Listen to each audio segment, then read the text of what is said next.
27ರಂದು ಕಾರ್ಮಿಕ ಸಚಿವ ಸಂತೋಷ್ ಲಾಡ್ ಅವರ ಹುಟ್ಟುಹಬ್ಬವಾಗಿದ್ದು, ಈ ದಿನವನ್ನು ಅರ್ಥಪೂರ್ಣವಾಗಿ ಆಚರಿಸಲು ಸಂಜೀವಿನಿ ಜೀವರಕ್ಷಕ ಟ್ರಸ್ಟ್ ಗದಗ ವತಿಯಿಂದ ಯೋಜನೆ ರೂಪುಗೊಳಿಸಲಾಗಿದೆ.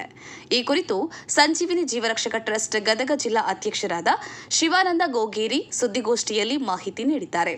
ಧಾರವಾಡ ಜಿಲ್ಲೆಯ ಉಸ್ತುವಾರಿ ಸಚಿವರಾಗಿರುವ ಆಪತ್ ಬಾಂಧವ ಸಚಿವ ಸಂತೋಷ್ ಲಾಡ್ ಅವರು ಫೆಬ್ರವರಿ 27ರಂದು 52ನೇ ವರ್ಷದ ಹುಟ್ಟುಹಬ್ಬ ಆಚರಿಸಲಿದ್ದು, ಈ ದಿನ ಕಾರ್ಮಿಕ ವರ್ಗದವರಿಗೆ ಹಾಗೂ ಸಾಧಕರಿಗೆ ಸನ್ಮಾನ ಹಮ್ಮಿಕೊಳ್ಳಲಾಗಿದೆ. ರಾಜ್ಯದ 20 ಜಿಲ್ಲೆಯಲ್ಲಿ 1,000 ಜನರಿಗೆ ಸನ್ಮಾನ ನಡೆಯಲಿದ್ದು, ಇದರ ಜೊತೆಗೆ ನರೇಗಲ್ ಅನ್ನದಾನೇಶ್ವರ ಸಂಸ್ಥೆಯ ವಿಶೇಷ ಚೇತನ ಮಕ್ಕಳಿಗೆ ಅನ್ನ ಸಂತರ್ಪಣೆ, ಸರ್ಕಾರಿ ಆಸ್ಪತ್ರೆಯಲ್ಲಿನ ರೋಗಿಗಳಿಗೆ ಹಣ್ಣು, ಹಾಲು, ಬ್ರೆಡ್ ವಿತರಿಸಲು ನಿರ್ಧರಿಸಲಾಗಿದೆ ಎಂದರು. ಸುದ್ದಿಗೋಷ್ಠಿಯಲ್ಲಿ ಭೋವಿ ಸಮಾಜದ ಅಧ್ಯಕ್ಷರಾದ ಪೂತರಾಜ ಮಣ್ಣುಡ್ಡರ, ಗಣೇಶ ನವಲಗುಂದ, ಹನುಮಂತ ಕರಮುಡಿ, ಹಸನಾಬ ಕೊಪ್ಪಳ ಉಪಸ್ಥಿತರಿದ್ದರು. ಜೈ ಭೀಮ್ ನ್ಯೂಸ್ 24x7 ಇದು ಬಹುಜನರ ನ್ಯಾಯಕ್ಕಾಗಿ.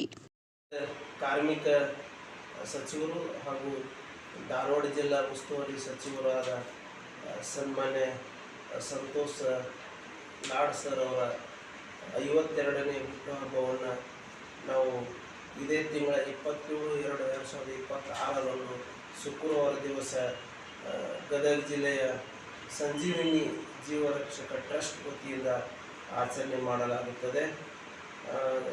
ಈ ಮಳೆಗಾಲದಲ್ಲಿ ಕೇದಾರನಾಥ, ಕಾಶಿ ಮತ್ತು ಮೇಘಾಲಯದಲ್ಲಿ ಆಗಿರ್ತಕ್ಕಂಥ ಅನಾಹುತದ ಜನರನ್ನು ರಕ್ಷಣೆ ಮಾಡಿ ಅಪತ್ರಕ್ಷಕ ಬಿರುದನ್ನು ಪಡೆದಿರ್ತಕ್ಕಂಥ ಸನ್ಮಾನ್ಯ ಸಂತೋಷ್ ಲಾಡ್ ಸರ್ ಅವರ ಬರ್ತ್ಡೇಯನ್ನು, ಹುಟ್ಟುಹಬ್ಬವನ್ನು ನಾವು ಭಾಳಷ್ಟು ಉತ್ತಮ ರೀತಿಯಲ್ಲಿ ಕೆಲಸ ಮಾಡ್ತಾ ಇದ್ದೇವೆ. ಹಾಗೂ ಕಿವುಡ ಮತ್ತು ಮೂಕ ಮಕ್ಕಳಿಗೆ ಅನ್ನ ಸಂತರ್ಪಣೆಯನ್ನು ಸಹ ಏರ್ಪಡಿಸಲಾಗಿದೆ.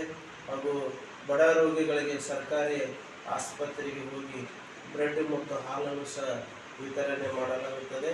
ಹಾಗೂ ಕಾರ್ಮಿಕ ವರ್ಗದಲ್ಲಿ ಸೇವೆಯನ್ನು ಸಲ್ಲಿಸತಕ್ಕಂಥ ವಿವಿಧ ರೀತಿಯ ಕಾರ್ಮಿಕರಿಗೆ ನಾವು ಒಟ್ಟು 25 ಜನರಿಗೆ ಸನ್ಮಾನ ಕಾರ್ಯಕ್ರಮವನ್ನು ಮಾಡ್ತಾ ಇದ್ದೇವೆ.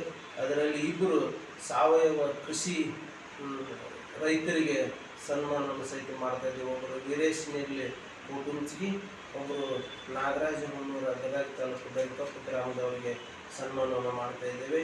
ಈ ರೀತಿ ಇನ್ನಷ್ಟು ಹೆಚ್ಚು ಸಮಾಜಕ್ಕೆ ಸನ್ಮಾನ್ಯ ಕಾರ್ಮಿಕ ಸಚಿವರಾದ ಸಂತೋಷ್ ಲಾಡ್ ಸರ್ ಅವರು ಮಾಡಲಿ ಅಂತೇಳಿ ಆ ಭಗವಂತನಲ್ಲಿ ಕೇಳಿಕೊಳ್ಳುತ್ತೇನೆ. ಜೈ ಹಿಂದ್.